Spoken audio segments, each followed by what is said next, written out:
Baik, Assalamualaikum warahmatullahi wabarakatuh. Perkenalkan, nama saya Nurul Sabila Aulia dengan NPM 19.1048. Saya dari kelas C, mata kuliah Hukum Agraria dalam Pertemanan. Dan ini saya akan mempresentasikan mengenai sejarah hukum agraria dalam mata kuliah Agraria dalam Perkembangan. Sebelumnya saya ucapkan terima kasih dan rasa hormat saya kepada Dr. Saim Aksinudin SHMH selaku dosen pembimbing kami di mata kuliah Hukum Agraria dalam Perkembangan kelas C. Nah, tanpa berlama-lama, mari kita simak dan bahas mengenai sejarah hukum agraria.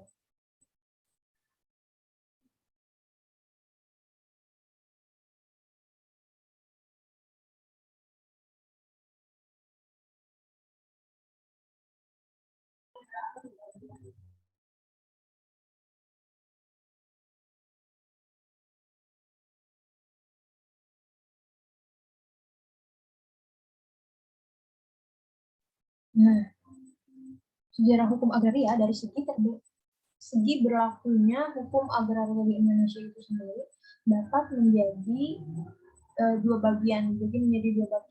Nah, yang pertama itu ada hukum agraria kolonial yang berlaku di Indonesia merdeka, bahkan berlaku sebelum diundangkannya UU PA, yaitu pada tanggal 24 September tahun 1996. Yang kedua, ada hukum agraria nasional yang berlaku setelah diundangkannya UU PA atau Undang-Undang Pokok Agraria.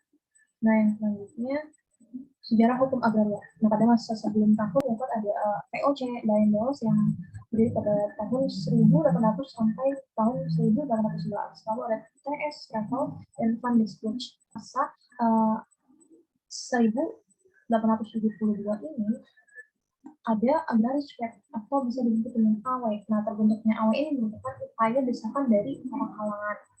Nah, yang selanjutnya sejarah hukum agraria. Pengusaha di negeri Belanda yang karena keberhasilan usahanya mengalami kelebihan modal. Karenanya memerlukan bidang usaha baru untuk menginvestasikannya. Nah, tujuan AW di sini yang pertama itu ada memperhatikan perusahaan dengan modal besar. Yang kedua itu melindungi hak-hak rakyat kecil.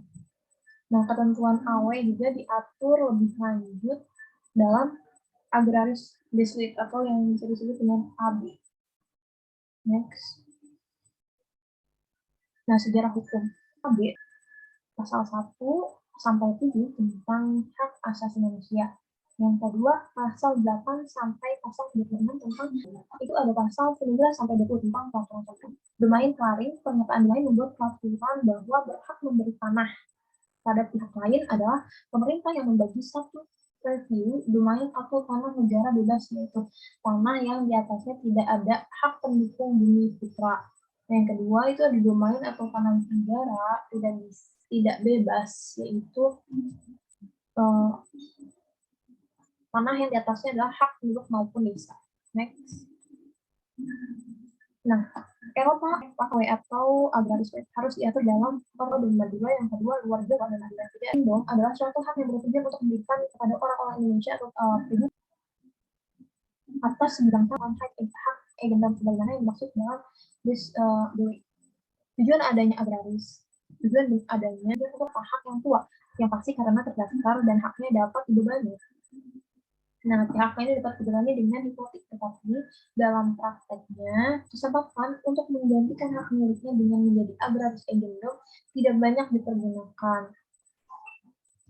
Nah, hukum tanah perdata, hukum tanah dalam kitab undang-undang hukum perdata ini terdapat dualisme hukum agraria, antara lain ada hukum nasional dan hukum adat. Perihal peraturan hukum yang mengatur tentang hukum agraria ini di dalam KUH Perdata adalah buku 2 KUH Perdata selama menyangkut tentang bumi, air, dan ruang angkasa.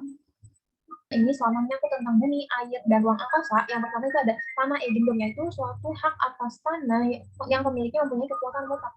Suatu hak yang memberikan wewenang sesuatu yang di atas tanah agendum atau kepemilikan pihak lain yang dapat terbentuk rumah atau bangunan tanaman yang seharusnya Yang seterusnya di sampingnya ada hak ofisial. Tersebut memberikan wewenang terhadap benda-benda tersebut pada pemegang haknya, yaitu diberikan wewenangnya yaitu yang pertama A. Memindahkan kewenangan benda yang menjadi hak pada pihak lain. Nah, yang B itu dapat dijadikan jaminan utang.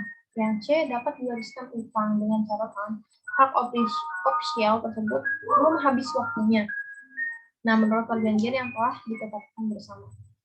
Nah, yang ketiga, ini tanah hak ertah, yaitu hak tanah yang untuk dapat diusahakan atau mengolah tanah orang lalu dan menarik atau hasil yang sebanyak-banyaknya dari tanah tersebut. Kewenangan pemegang hak ertah juga hampir sama dengan kewenangan hak ofisial.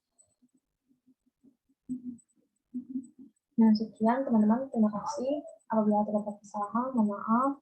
Sekian. Wabillahi taufiq wal hidayah.